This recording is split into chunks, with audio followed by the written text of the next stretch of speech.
Assalamualaikum warahmatullahi wabarakatuh. Baiklah, di kesempatan sore ini saya Muhammad Akbar Mutakin akan mengulas sebuah topik yang menarik untuk kita semua, yaitu dalam bidang teknik sipil. Ketika saya kuliah di Pekanbaru, jadi ada satu mata kuliah, yaitu mata kuliah sistem transportasi atau membahas tentang transportasi itu sendiri. Jadi di situ salah satu yang dibahas oleh dosen saya adalah masalah kemacetan. Nah, jadi berbicara kemacetan, kenapa kemacetan itu terjadi? Jadi pertama adalah peningkatan jumlah penduduk yang signifikan dan cukup besar. Itulah kenapa pemerintah akhirnya menggalakkan program KB, Keluarga Berencana. Nah, jadi peningkatan jumlah penduduk, kemudian ada satu lagi, yaitu jumlah motor yang diproduksi oleh produsen kendaraan bermotor itu peningkatannya sangat pesat.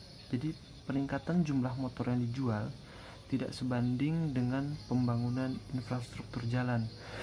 Jadi motor yang dijual itu banyak, pembelinya juga banyak, peminatnya banyak, namun jalannya relatif segitu-segitu saja atau bertambah namun tidak dalam jumlah yang signifikan. Atau jika pun ada jalan yang bagus atau ada jalan, malah terjadi penurunan kualitas. Awalnya jalannya mulus, jadinya berlubang-lubang atau menjadi rusak parah. Nah, malah itu yang sering terjadi. Nah, jadi kalau teman-teman bayangkan di satu keluarga yang ada ayah, ibu, anak laki-laki dan perempuan, ini keluarga berencana ya. Masing-masing mereka beraktivitas dalam satu hari ke 4 tempat yang berbeda. Bapaknya ke kantor A, ini ke kantor B, anaknya ke sekolah C, dan anaknya lagi ke PAUD misalkan. PAUD enggak ya? Anaknya ini SMP, satunya lagi SMA. Dan mereka tidak satu jalur. Jadi artinya mereka lebih percaya menggunakan sepeda motor. Jadi ada 4 sepeda motor. Jika dikalikan dengan jumlah penduduk di satu RT sampai ke kelurahan atau kecamatan, bisa dibayangkan berapa jumlah motor yang diproduksi dan dipakai oleh masyarakat kita. Jadi kalau kita bayangkan, ini jalan di kompleks saja, motornya 4 satu rumah keluar, itu bisa macet. Jadi nggak perlu di jalan-jalan protokol, di depan rumah juga bisa macet. Kebayang. Jadi jika teman-teman pernah melihat atau menonton film di negara Eropa, misalnya Hachiko, jadi di situ saya melihat aktornya itu berperan sebagai dosen. Beliau punya mobil, namun di rumah. Untuk beraktivitas ke kampus, beliau naik kendaraan umum. Nah, jadi sebenarnya jumlah sepeda motor yang banyak itu tadi bisa diminimalisir, artinya kemacetan bisa diturunkan dengan armada transportasi massal yang terpercaya. Nah, jadi ada beberapa kriteria nih. Misalkan moda transportasi massal itu Transjakarta. Jadi dia memiliki aspek keamanan. Artinya kalau kita naik itu kita aman, nggak ada kecopetan, nggak ada gangguan lain sebagainya. Lalu keamanan, kenyamanan, posisinya nyaman, duduk ber-AC. Kemudian kehandalan, andal, artinya kita bisa percaya nih, dalam waktu 10 menit atau 5 menit kita menunggu, mobilnya ada lagi, rutenya ada terus sampai waktu-waktu tertentu. Nah, jadi jika ada aspek nyaman, aman, handal, lalu ekonomis, murah, saya rasa kita bisa bangun sistem transportasi massal yang bagus dibandingkan, mohon maaf, jika bus-bus yang biasa itu ya, itu kan kadang-kadang bisa kecopetan, kemudian berdesak-desakan, bau yang tidak nyaman.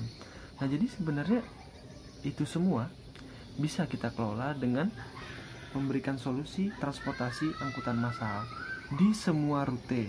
Nah, cuman memang untuk operasional tentu harus didukung. Jadi artinya jika perhitungan ekonomi tekniknya tidak break even point atau tidak balik modal itu juga susah. Jadi orang-orang tidak akan berinvestasi jika kemungkinan untuk balik modalnya itu sangat kecil sekali. Nah, jadi seperti itu. Nah, jadi teman-teman, kita melihat produsen sepeda motor Jepang yang menjual motornya di Indonesia itu memberikan daya tarik. Mereka menarik kita untuk beli motor. Mereka cuma modal KTP dengan DP sekian. Jadi kita tuh dikasih jalan, nih beli nih, murah-murah gitu. Padahal kalau kita berpikir polusinya meningkat, kemacetan meningkat, ya kan. Dan mohon maaf, anak-anak yang di bawah umur 17 tahun atau 18 tahun itu emosinya belum stabil, dan sebenarnya cukup berisiko untuk membawa kendaraan, karena bisa jadi mereka jadinya ngebut-ngebutan, ya kan, nggak pakai helm. Karena mohon maaf nih teman-teman atau bapak ibu, nyawa itu cuma satu. Kalau sudah kecelakaan saja misalnya, sudah tidak ada lagi, tentu hanya ada penyesalan. Memang hakikat takdir itu dari Tuhan. Akan tapi kita berusaha. Jika sampai kecelakaan saja, cacat seumur hidup, itu kan harga yang sangat mahal, ya. Jadi sebenarnya kalau kita berpikir, nah ini dosen saya nih pernah mengatakan, ketika Anda sudah berpendidikan sarjana S1, S2 sampai S3 pun, kalau perlu kita beli helm yang paling mahal, yang paling bagus. Kalau Anda naik sepeda motor, kepala Anda kebentur, S3-nya jadi nggak ada apa-apanya. Mungkin Anda gegar otak, mungkin Anda sudah tidak berpikir seperti orang-orang yang normal. Betapa sayang, ya kan. Nah, itu hal-hal vital yang mungkin kita perlu perhatikan. Nah, jadi saya ingin memberikan pandangan kepada kita semua dari kuliah yang saya alami di mata kuliah transportasi. Jadi sebenarnya kita mudah-mudahan jika ada teman-teman atau bapak ibu yang berada di pemerintahan atau adik-adik nantinya juga sampai ke sana, bahwa transportasi massal itu bagus untuk dibangun. Saya melihat prospeknya. Jadi kita tidak hanya membeli kendaraan untuk beroperasi, tapi juga itu jadi retribusi, jadi penghasilan untuk daerah jika dikelola dengan baik, jujur, dan amanah tentunya. Nah, seperti di negara-negara maju, ya, kita lihat ada monorail, ada kereta. Mereka lebih memilih itu karena ya saya nggak tahu ya ini kendaraan pribadi seperti apa. Nah, namun kalau kita bicara negara tetangga, mereka punya mobil namanya Proton, merek sendiri yang saya dengar, ya. Yang saya belum tahu pasnya nih. Jadi mobil Jepang itu kalau masuk harganya sangat tinggi. Jadi dengan politik itu, maka mereka, masyarakat di negara itu nggak punya pilihan. Kalau mau murah ya beli Proton, kalau mau mahal ya harus rogoh kocek dalam-dalam, ya kan, untuk beli mobil-mobil dari produsen Jepang yang mungkin bisa saja tidak kalah dari mobil Proton itu sendiri. Nah, jadi ada hal-hal yang disebut dalam perdagangan pun saya menilai sebagai politik dalam perdagangan. Jadi satu negara harus pertahankan eksistensinya, kedaulatannya dalam hal ekonomi, namun tidak menutup kemungkinan untuk bekerja sama untuk saling menguntungkan. Nah, demikian dari saya. Jadi teman-teman semua, saya ingin mengingatkan nih, saya bukan polisi, ya, akan tapi berkendaralah dengan safety, dengan aman. Sebelum berangkat berdoa dulu, mohon perlindungan Allah, karena kalau Allah sudah melindungi, itu mudah-mudahan pulang pergi gimana pun macetnya, gimana pun bahayanya di perjalanan itu, jangan lupa berdoa, berkendara dengan aman,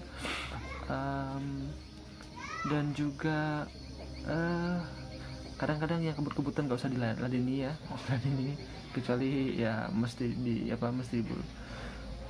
berkendara dan pikirkan orang sekitar Anda, karena nyawa itu tidak hanya nyawa Anda sendiri, namun nyawa orang banyak. Oke, demikian dari saya, Muhammad Akbar Mutakin. Saya lulusan Teknik Sipil salah satu universitas di Pekanbaru. Semoga bermanfaat. Assalamualaikum warahmatullahi wabarakatuh.